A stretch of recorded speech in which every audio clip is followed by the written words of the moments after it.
Noong nakaraang April 2, 2024, may naganap na Stakeholders Forum sa Tarlac. Actually, pangalawang Stakeholders Forum na yan. Dahil nung una sa Zamboanga, ngayon naman sa Tarlac. At isa sa mga pinag-usapan at tinanong ng isa nating pensioner patungkol sa 1,000 increase para sa lahat ng mga pensioners. At sinagot naman ito ng President. Kasi marami din nagtatanong sa akin, sa aking mga vlog, kung ano na ba daw yung update, ano ba daw yung dapat kong ipakita para sila ay makaalam kung ano talaga ang status ng 1,000 increase. Kasi yung iba nagsasabi, sobrang liit lang naman ng 1,000 pero hindi pa mabigay. Oo, we can really say that, no? But ating pakinggan ang mensahe or ang kasagutan ng isang ng presidente at yung tanong na related sa concern ng ating mga kababayan, lalo na sa mga nagko-comment sa aking mga vlogs patungkol sa SSS 1,000 increase para sa lahat ng mga SSS pensioners. But bago natin pag-uusapan ang content na ito, hayaan nyo munang magpapakilala ako sa inyo. Ako po si Ruel Mendoza Tanyo. Kung ikaw ay bago pa lang sa aking YouTube channel, huwag kakalimutan na i-like ang video kong ito. Mag-comment ka if nagustuhan mo ang content na ito. Or kung may katanungan ka, mag-comment ka din. At kung may kakilala ka na hindi pa alam ang ganitong impormasyon, i-share mo na ito sa kanila. At kung nais mo na ako natulungan na ang channel na ito ay mag-grow, just help me by just subscribing it.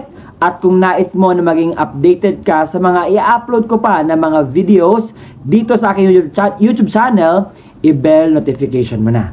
At kung ikaw ay handa na, halina't ating pag-uusapan. Ngayon, ipapakita ko sa inyo ang video na kung saan ito ay nakuha doon sa Stakeholders Forum noong April 2, 2024 na pinag-usapan talaga yung 1,000 increase para sa lahat ng mga pensioners. Ating pakinggan ang video ito. Question. Go ahead, ma'am. Sir, go ahead po. Hello. Good morning po. Ako po si Candido Taliedo, Barangay Bacolong, Kagawad po. Sir, sa SSS po, dahil matagal po akong company representative ng Talon General Hospital, almost 30 years. Kasalukuyan po ngayon, nagpe-pension po ako. Pero po yung SS ng Branch Tarlac, mababait po yung mga empleyado dyan. Dahil po matagal po akong nagtrabaho, dahil ito po, nakikinabang na po ako sa SSS ngayon. Nagpe-pension na po ako. At talong ko lang po sana, yung binigay na 2,000, yung 2,000 po sa pension, nabigay na po. Itanong ko lang sana, sir, kung kailan po pwedeng ibigay yung 1,000 na dagdag pension. Kasi po, nagme-maintenance na po ako ngayon. Kaya, sir, yun lang po. Maraming po salamat. Alam niyo po, sasagutin ko yan, bababa ako para makita niyo yung sinseridad ko.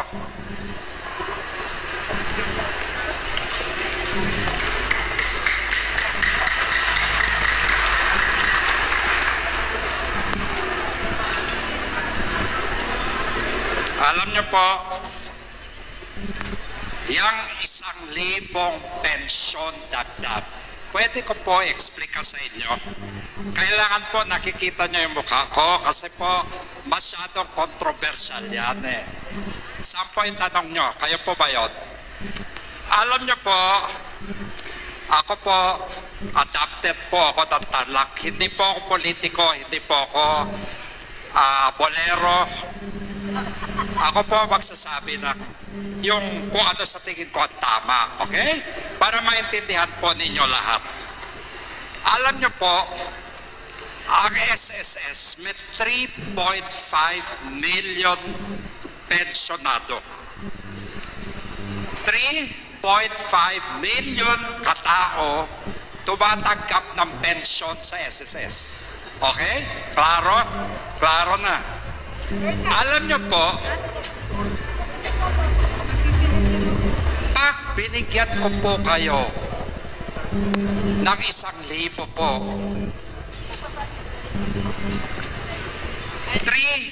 3.5 million times 1,000 po pesos. At 3.5 billion po buwan-buwan ang lalabas ng pera sa SSS. 3.5 billion. In 12 months, sa 12 buwan po, 42 billion pesos po ang ilalabas na pera ng SSS para po dahil lang doon sa 1,000. Okay? Ako po ay presidente ng SSS. Alam niyo po, gustong-gusto ko ibigay yun. Kaya lang po, alam niyo,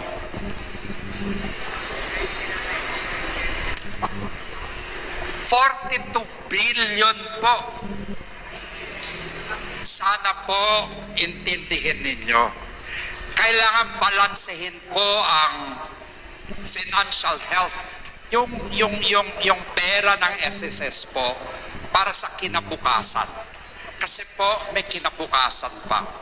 So pinag-aaralan ko po ng mabuti yan. Ha? Pero kung kaya ko po yan, pangako ko po sa inyo, gagawin ko. Binabalanse ko talaga. Okay? Kaya po para naintindihan talaga ninyo po ang sitwasyon. Kasi po marami nagsasabi po sa akin yung 1,000 napakaliit, pinagkakait ko pa. Diba? Pero po tandaan nyo, 1,000 sa 3.5 million na pensionado. 3.5 billion, B po, as in boy, billion piso, buwan-buwan, ang ibabayad ko. 42 billion po ang lumalabas sa SSS sa isang taon. So, kailangan pag-aralan ko talaga. Naintindihan nyo ngayon po, ha? Kasi po, importante matutuloy ang SSS, ha? Sana po, naintindihan nyo yung sitwasyon ko, ha? Salamat talaga po. Salamat talaga. At yun, ating napakinggan ang sagot sa katanungan ng isa nating kababayan na siya ay isang pensyonadong tao at ang kanyang tanong sa ating SSS President patungkol sa 1,000 increase para sa mga pensioner ay kung pagsamasamahin natin, isa lang yung ating masasabi na wala pa talaga. So wala pang pondo at hindi pa maibigay dahil sabi pa nga niya pag-aaralan. So halos lahat ng mga pinuntahan nila ng mga lugar kung saan sila nag-stakeholders forum or pumupunta para mag-gather at i-address lahat ng mga concerns. So isa lang yung mga kasagutan, walang pondo, hindi pa kailangan pa pag-aralan kasi base sa kanyang status sa status ng mga pensioner, merong 3.5 million na pensioner dito sa Pilipinas. So hindi pa yung iba pa nga ay hindi pa nakalista, no? Meron pang mga pensioner na hindi pa naka-register. And also sa a year na kanilang dapat mabigay, it's almost 40 billion plus. So malaki daw yung ibibigay nila. So sabi niya, napakaliit lang daw ng 1,000, bakit hindi binibigay? Yan yung sabi ng mga tao na kanyang nabasa, narinig. Tapos sabi niya, kinakailangan daw pag-aralan niyang mabuti upang maibigay kung ano yung dapat na maibigay sa mga tao.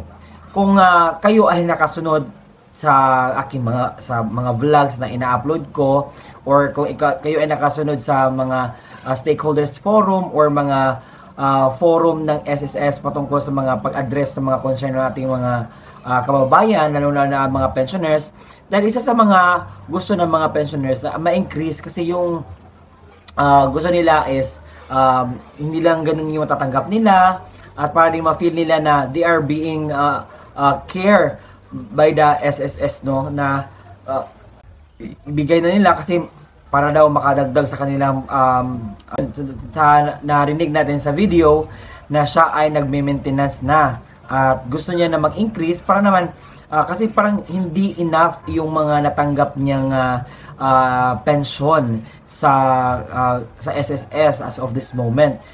Dahil naman medyo tumataas yung mga bilihin ngayon, and siguro hindi makasustain ang natatanggap niya buwan-buwan sa SSS na pensyon.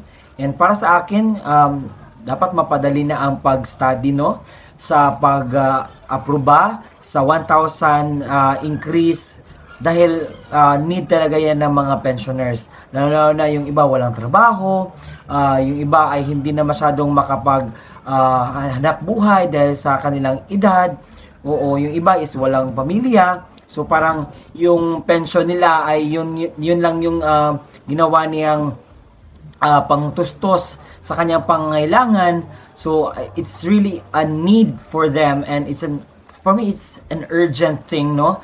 Kasi makita naman natin sa mga post ng SSS kung gaano sila ka-progressive, kung gaano yung mga nalikom nila sa a year or mga revenues nila. So, kaya naman siguro, no? Kaya naman siguro. And also right now, they're expecting na maibigay na. Dahil tumataas naman yung collection ngayon sa SSS. Kaya they are expecting na baka ito na yung tamang panahon para i-approve na yung 1,000 na increase para sa lahat ng mga pensioners. But all we need to do right now is to really wait kung kailan talaga ang tamang panahon na kanang i-approve 1,000 na pension increase sa SSS. Oo. Sabi ng iba, napakatagal na, hindi pa rin yan na ibigay.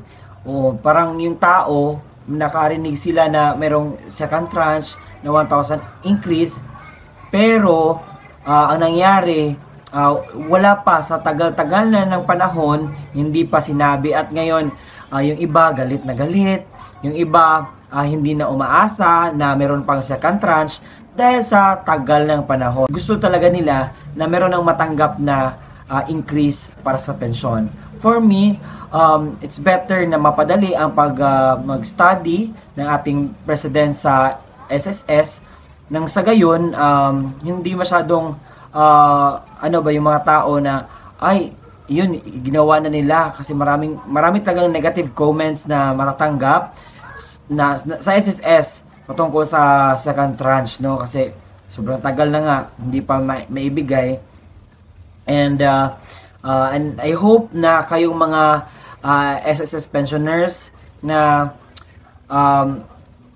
lahat ng mga plano ng ating president sa SSS ay matupad na, para hindi kayo kawawa sa status nyo ngayon.